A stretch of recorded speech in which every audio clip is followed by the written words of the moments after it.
I'm going to introduce you to somebody in just a moment. Very impressive individual. His name is Ravi Lam. How many of you know Ravi?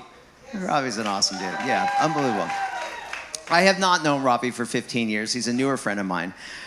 But Ravi is a perfect example of how these incentives work. And if you remember on day one in the first session, Alberto mentioned Ravi. So Ravi is a tech CEO. He has a venture fund. He brought that venture fund to Puerto Rico. Well, I mean, not just because Puerto Rico is an awesome place to live, obviously because of the tax incentives, of course. A smart entrepreneur, a smart business person would do that. So Ravi had his first billion-dollar exit in the 80s. He had a more recent exit to Pricewaterhouse for an undisclosed amount. I mean, this is a very serious player. And when Alberto actually introduced me to him just a short while ago, since then we've actually spent a lot of time together. As a matter of fact, I followed him around to some conferences throughout the US because I wanted to see what he was doing. And I was completely mind blown. So I want you guys to get prepared to be completely mind blown as well. Please welcome Ravi Lam.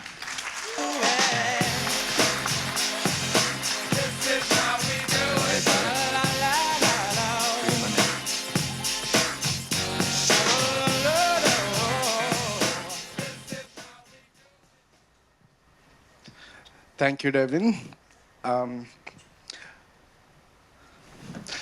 Although I have known Daven only for 1 year, it it feels like more than 50. Yeah, Actually, it does. It does. I love it. I love the energy, and it is contagious, right? So if I can grab a little bit of that, and I also want to say that, he made an offer that I could not refuse. So the offer is that I'm going to be platinum sponsor for this one next year, coming year. Thank you, buddy. I appreciate that. I really do. It's an honor to have you here. Thank you, thank you. I'm going to spend a couple of minutes just briefly telling you about my story, right? So I come from a very small village in India. I went to IIT Madras, which is one of the top schools. Google found CEO. There are lots of people are from that school. So I'm appreciative of my background and where I come from, and how Puerto Rico has become a home for me, right? So when I came to US, most of the Indians were thought of like, hey, technology people, right? Not entrepreneurs, CEOs, right? So we started with few people in a small town in Roslyn, New York, almost like a garage, right? So that was writing these high-performance device drivers. Those are kernel extensions for operating systems that operate behind the scene, when you see the cloud, right? So that was a very successful venture, which was eventually acquired by Computer Associates. It was a unicorn, right? So, but what is close to my heart is that that product still is being used, right? All these years, from 90s to 2000s now. So that gives me a passion to do some things as an entrepreneur. When opportunity came, I will touch base on how Puerto Rico becomes center of what I'm planning to do for the next phase of my life. I want to share with you guys. I want to ask you, although this video is not playing, right? There's white dots that are blinking. So, okay, there you go.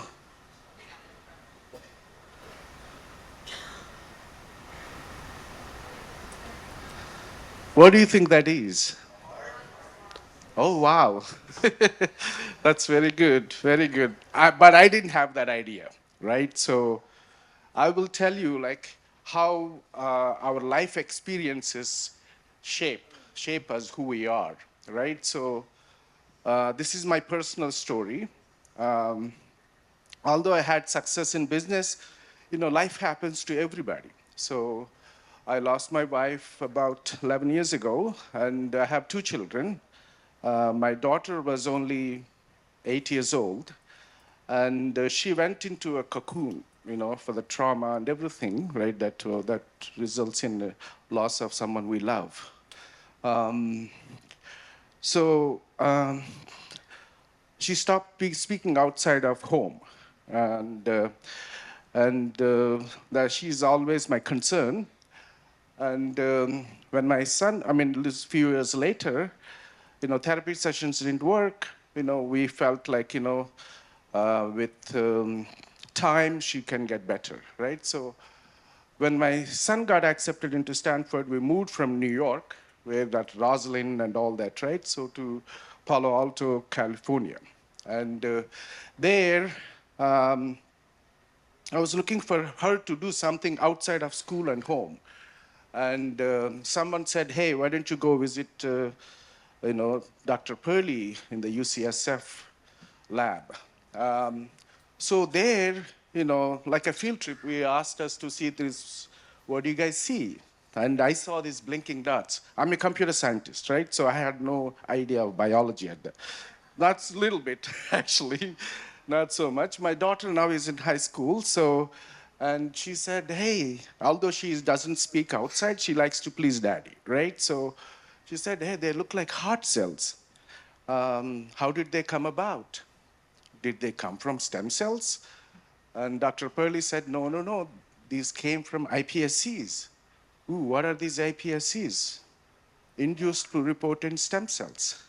We took subjects' skin cells, added 4 proteins to reverse it back to stem cell state, and then differentiated into heart cells.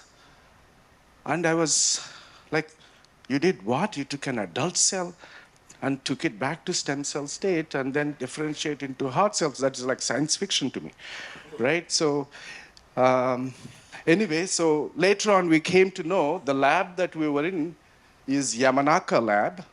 And those 4 proteins are called Yamanaka factors. And Professor Yamanaka won Nobel Prize for discovering that. And Dr. Purley, who was the lead investigator over there, was the one that is showing all this to us and took interest in my daughter Navya, so to give a project. And that was very transformative. She formed her high school teammates, and then she started explaining to them what all this she's doing. For the first time, she's talking outside of home. So that was a very transformative experience, and also transformative experience for me in helping her. So I felt the next phase of my whatever that I want to do, be involved in this transformative things that are happening, right? So I'm going to talk a little bit on that. Before I go into that, I'm sure, I'm a computer science background, right? My IIT thesis was at that time in expert systems, which is the early form of AI, right? The learning systems of today. I'm sure a lot of people are using. How many of you use ChatGPT on a periodic basis? Oh, that's a lot. Yeah, so as you can see, AI is transforming our lives.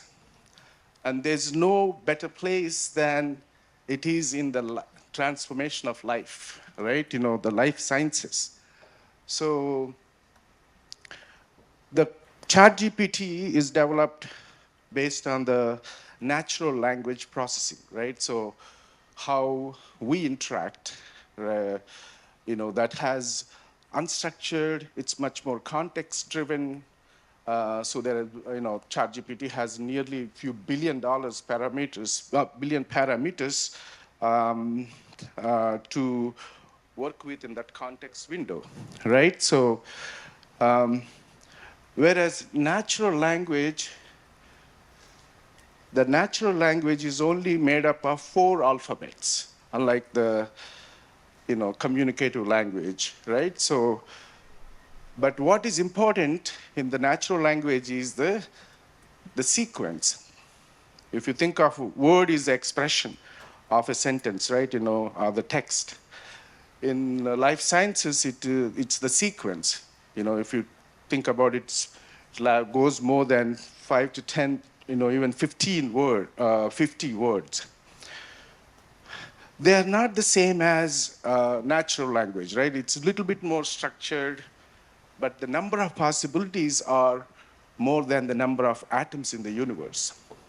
So I'm going to talk about like later on one-on-one, we are creating these large sequence models as opposed to large language models to discover novel sequences that target a disease. So there is lots of innovation that is happening in new way of identifying diseases. I just want to give a simple example, right? How Newton sitting under the tree, apple falls on his head, or like different stories are there. He hypothesizes that there is a force that is keeping the apple to fall down instead of flying away, right? Same thing. Also, he contemplated that, or hypothesized, why the moon is not falling on Earth and not flying away. So there is a gravitational force that is actually hypothesis driven, right? He had a hypothesis, a question, and then formulated that. But what if you had a machine that is sitting there and observing all this, and could it identify that, right? Actually, it can know when the apple is falling, but it may not know the big picture of the gravitational force and what it means to us. So there is a humongous amount of research that is going on to do the data-driven machine learning approaches to discovering novel diseases, sequences that can cure diseases, and also for expression, right? So I'm not going to go into the details. There are so many. We at ThinkHat are curating companies not only in the life sciences, but also in the healthcare. Life sciences upstream, healthcare downstream, right? So these are some of the companies that we are working on. I think I discussed that the Renew Life Sciences, which is cell reprogramming, partial reprogramming of the cell to rejuvenate. ENCODE Biosciences is using these large sequence models to identify the sequences for a given target disease. And we have Noki, that is another agentic platform that is transforming and automating physicians and providers' tasks. And another important one is on care. We believe the future is in the, taking the care away from beyond clinical setting. So we have devices that now can track without wearing anything, or video-based monitoring, just by the waves that we generate. So all the physiological biomarkers can be detected. So at this time, yes. Okay. So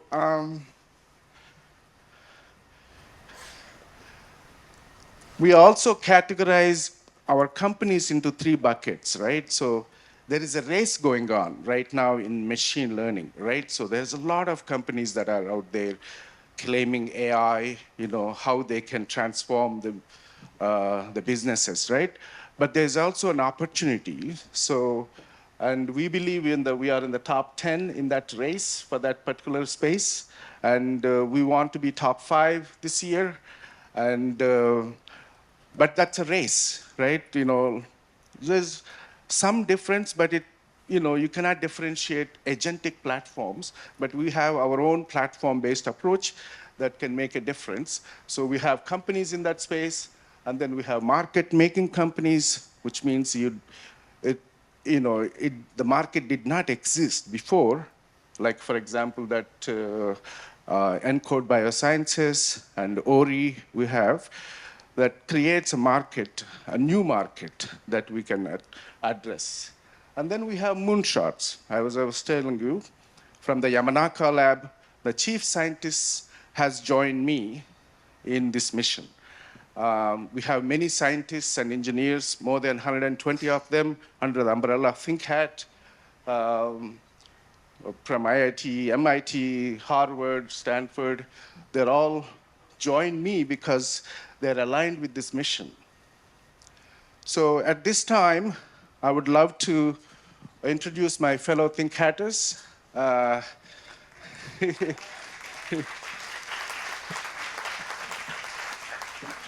So Kimberly, Richie, Matt, he's our first investor. Outside of me, I have invested more than $25 million already, and he's our first investor.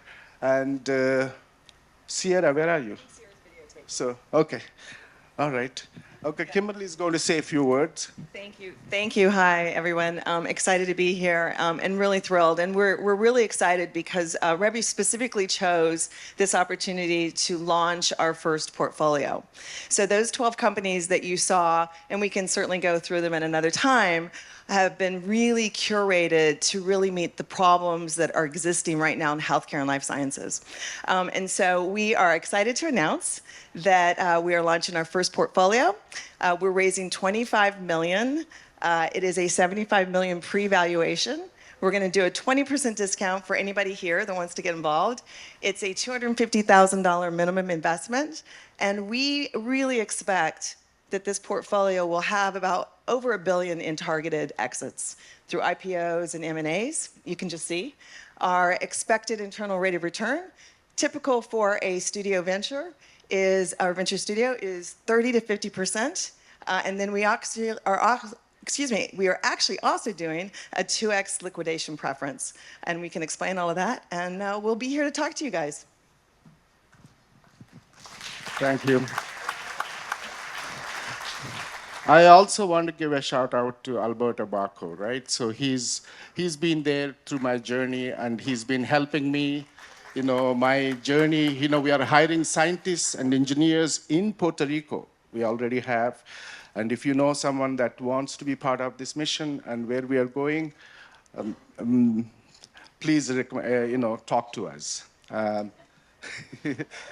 Thank you. We are here for the next couple of days, and obviously, and then I'm based in Puerto Rico. Thanks.